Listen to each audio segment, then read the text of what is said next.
In this slice of physics, I'm going to talk about fields generated by currents.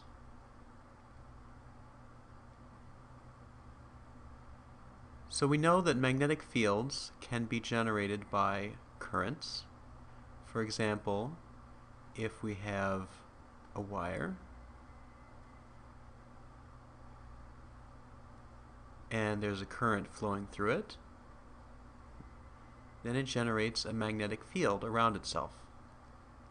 So to find the directions of this magnetic field, you would use your first right-hand rule. So you'd put your right thumb in the direction of the current, and you'd curl your fingers around to become the magnetic field.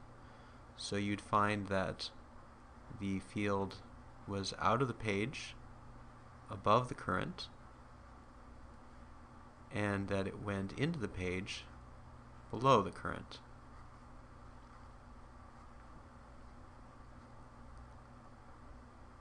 Another point is that it gets weaker when you get farther away. So there is, I'm going to draw them smaller to show that it's weaker farther away. And there's a weaker magnetic field farther away down here too. So the magnetic field extends, it keeps going, it just gets weaker and weaker. Okay. So another example of this is if we have a current that is going into the page. This is my current.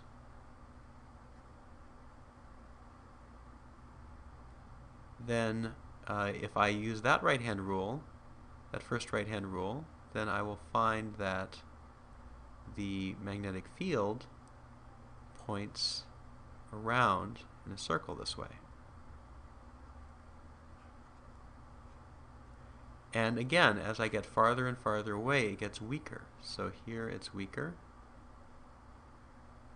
I'm going to draw the arrow shorter to indicate that it's the field has less magnitude.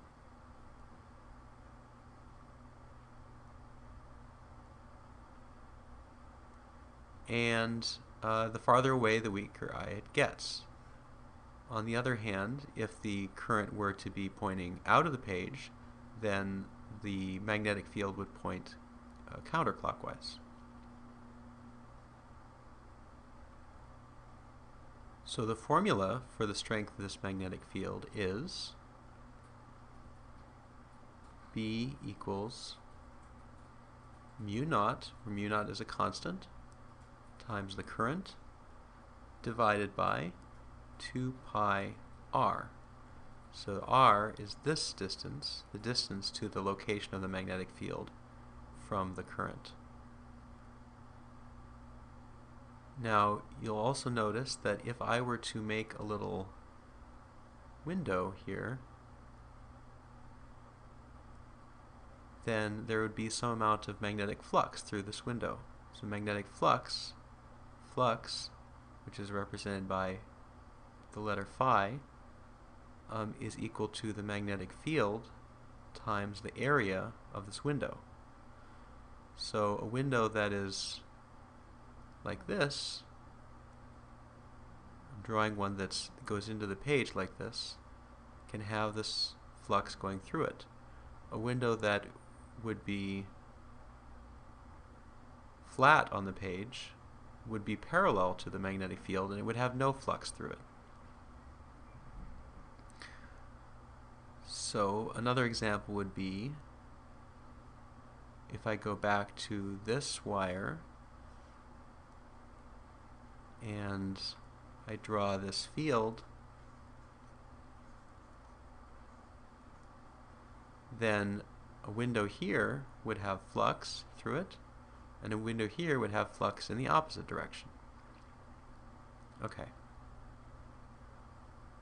Another source of magnetic field could be a current in the shape of a loop.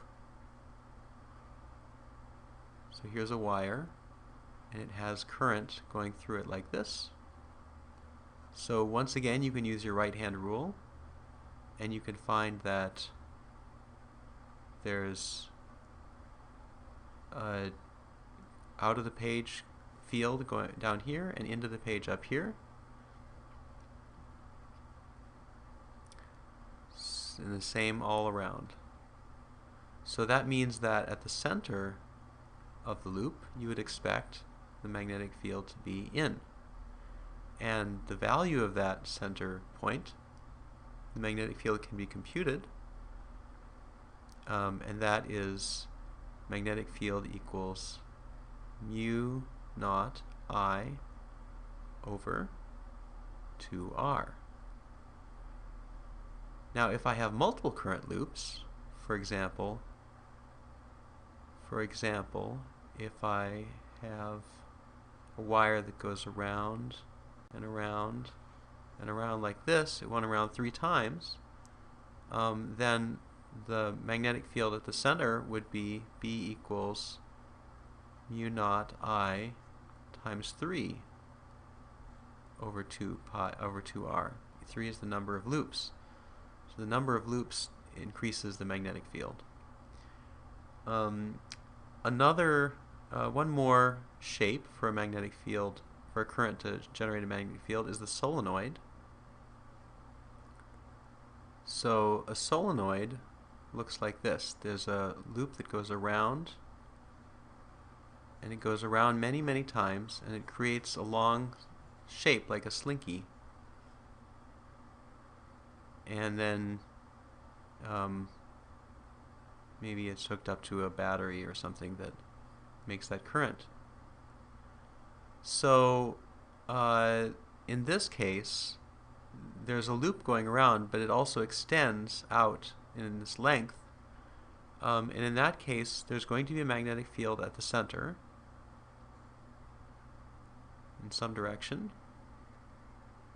So that magnetic field is given by mu naught n, the number of loops, I, and this time it's not divided by R, it's divided by L, the length of the solenoid. So this length is L.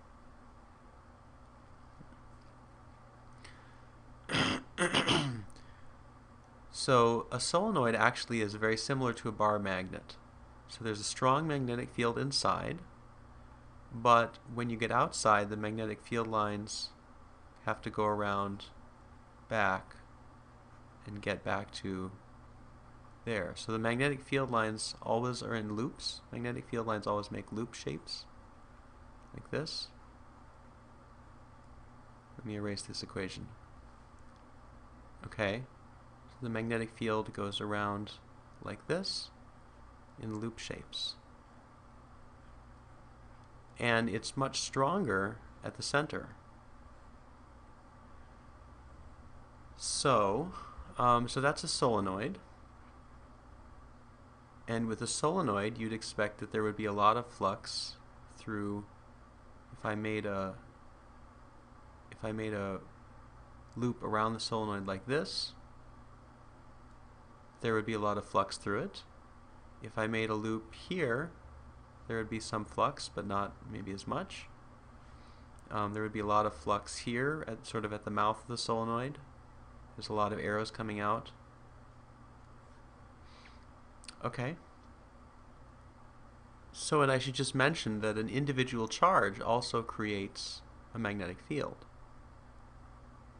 as long as it's moving. So if I have a positive charge, and it's moving along like this, then it will create a magnetic field, just like if it were a current. So you can use your right-hand rule and find that maybe the magnetic field is out of the page here and into the page down there. But we're not going to have any equations to calculate that magnetic field, but it does produce its own magnetic field as long as it's moving. If it's not moving, then the charge will not produce a magnetic field. Alright, so we've learned about the magnetic fields from different currents. We have the magnetic field from a straight wire. We have magnetic field from a loop at the center, from multiple loops, from n loops, and from a solenoid, also at the center.